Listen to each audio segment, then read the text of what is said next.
The Frogs and the Ox. An ox came down to a reedy pool to drink. As he splashed heavily into the water, he crushed a young frog into the mud. The old frog soon missed the little one and asked his brothers and sisters what had become of him. "A great big monster," said one of them, "stepped on little brother with one of his huge feet." "Big was he?" said the old frog, puffing herself up. "Was he as big as this?" "Oh, much bigger, much bigger, bigger!" they cried. The frog puffed up still more. "He could not have been bigger than this," she said.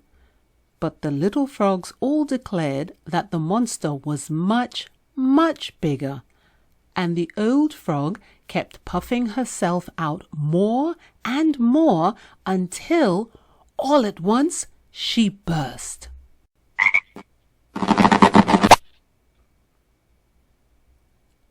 Do not attempt the impossible.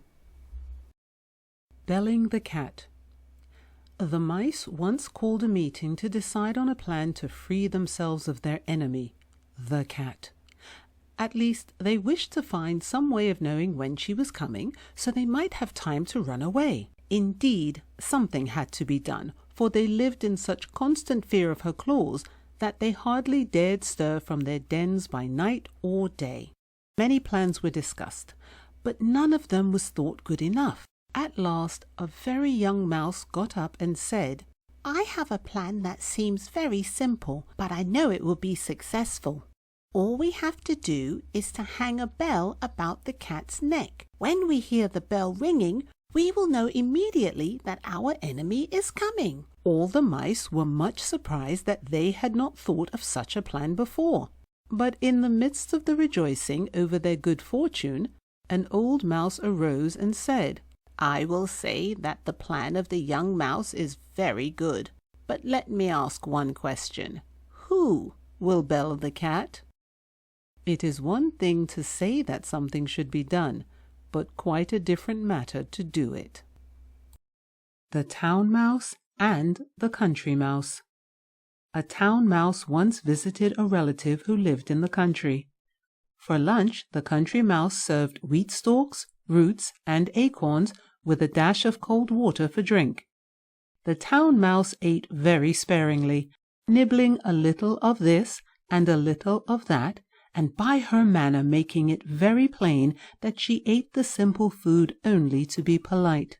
After the meal, the friends had a long talk, or rather, the town mouse talked about her life in the city while the country mouse listened.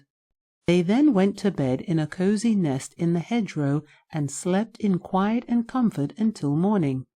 In her sleep, the country mouse dreamed she was a town mouse with all the luxuries and delights of city life that her friend had described for her. So the next day, when the town mouse asked the country mouse to go home with her to the city, she gladly said yes.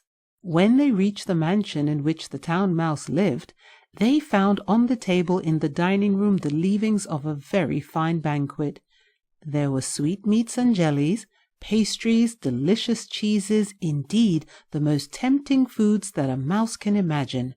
But just as the country mouse was about to nibble a dainty bit of pastry, she heard a cat mew loudly and scratch at the door.